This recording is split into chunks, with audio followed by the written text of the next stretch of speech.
Hello students.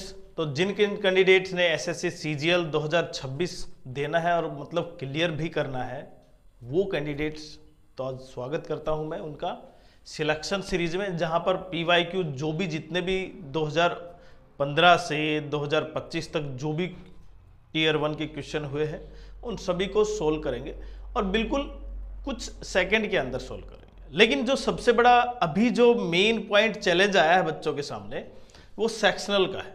और sectional में जैसे ही सेक्शनल आया तो आपको लगता है कि आपके पास वो अगर ट्रिक नहीं है, मतलब प्रत्येक क्वेश्चन बहुत जल्दी केवल 3 से 4 आंकड़े को मिलाया और इधर उधर की मल्टीप्लाई करने के बाद अगर आपके पास वो ट्रिक है तो ही आप क्वेश्चन 25 कर पाएंगे, खासकर मैथ में।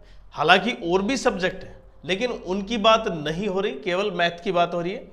क्योंकि सेक्शनल में ये भी इंपॉर्टेंट है कि आपको जो टाइमिंग दिया हुआ है, देखिए ऐसा भी क्लियर नहीं है अभी कि जिस तरह ऑर्डर दे रखा है उसी ऑर्डर से चलेंगे। हो भी सकता है यहां पर आप किसी भी सब्जेक्ट का पहले पेपर दे सकते हो, मानो पहले आप मैथ्स कर सकते हो सेक्शन, उसके बाद आप जीके पे जाएं। लेकिन अगर एक बेसिक सा ये दिया है तो इसका मतलब ये है कि आप ये मान के चलें यही ऑर्डर रहेगा।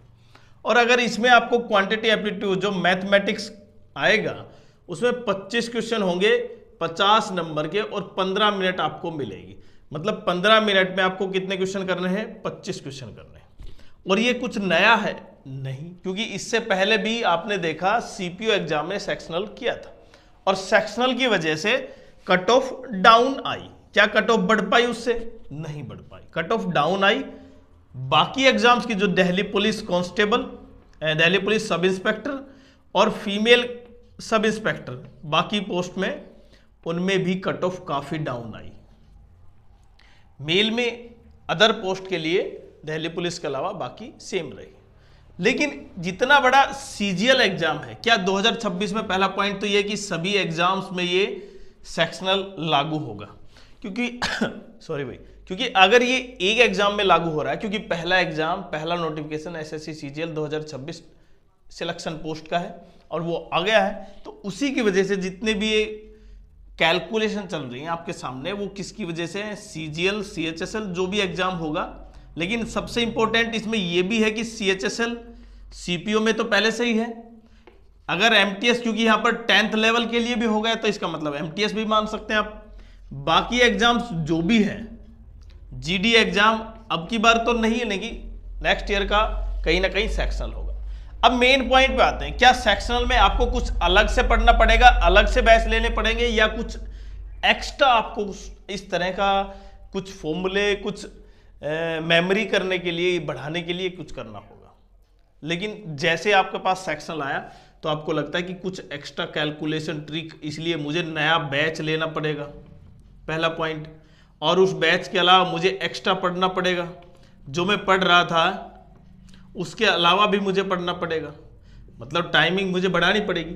प्रत्येक कैंडिडेट को लगता है कि जो 25 क्वेश्चन है वो सारे के सारे करने हैं, लेकिन ऐसा नहीं है। अगर आप यहां पर थोड़ा सा ध्यान से देखें, जो 25 क्वेश्चन है, आपने अगर सीपीओ का एग्जाम दिया था तो उसमें क्वेश्चनों का जो लेवल था वो काफी डाउन था, मतलब काफी अच्छा खासा डाउन था। जो सीपीओ, मैं ये नहीं कह रहा कि उसमें कोई भी कैंडिडेट पास कर सकता है, बट आपको थोड़ा सा ये भी ध्यान रखना है कि जो सीपीओ का एग्जाम जो हुआ है, अगर आपने नहीं देखा है तो जाकर एक बार चेक कर ले। क्योंकि मिथ ये भी है कि आपको लगता है कि वो 25 क्वेश्चन सारे के सारे करने हैं, जबकि वो 25 सारे नहीं करने होते। क्योंकि जब आप सेक्शनल में देंगे ना, तो पहला क्वेश्चन हार्ड होगा, दूसरा हार्ड होगा, इस तरह कोई ना कहीं आगे हार्ड होंगे, पीछे कहीं ना कहीं थोड़ा सा हो सकता है जहां तक आप नहीं पहुंच पाए वहां पर इजी क्वेश्चन हो भी सकता है ना। तो इसी वजह से सेक्शनल उन कंडीशन में पेपर का लेवल और पेपर की कट ऑफ घट जाती है, पेपर का लेवल भी थोड़ा सा डाउन हो जाता है। तो ऐसा कोई घबराने की बात नहीं है।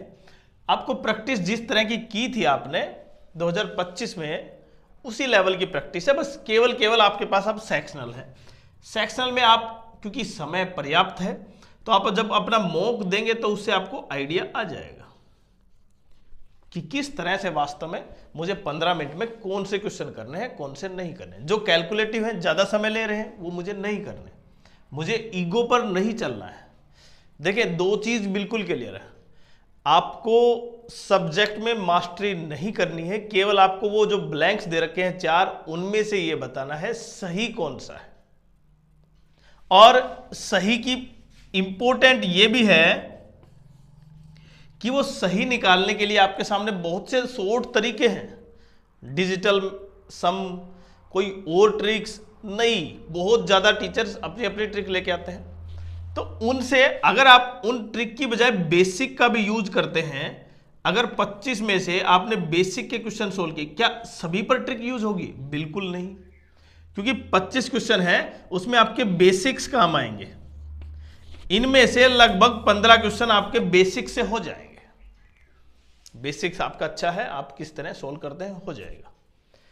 बचे 10 क्वेश्चन, तो उन 10 क्वेश्चनों में से आपसे 5 से 4 क्वेश्चन, 3 क्वेश्चन कहीं ना कहीं ऐसे कैलकुलेटिव होंगे जो समय लेंगे आपको, तो वो पहले ही होंगे। तो इसलिए वो भी ध्यान रखना आपको कि वो पहले क्वेश्चन है, तो बाद का अगर आप पेपर में नहीं पहुंच पा रहे हैं तो इसका मतलब आप बिल्कुल कम मार्क्स ले रहे हैं। तो कहीं ना कहीं वो पहुंचना बहुत जरूरी है।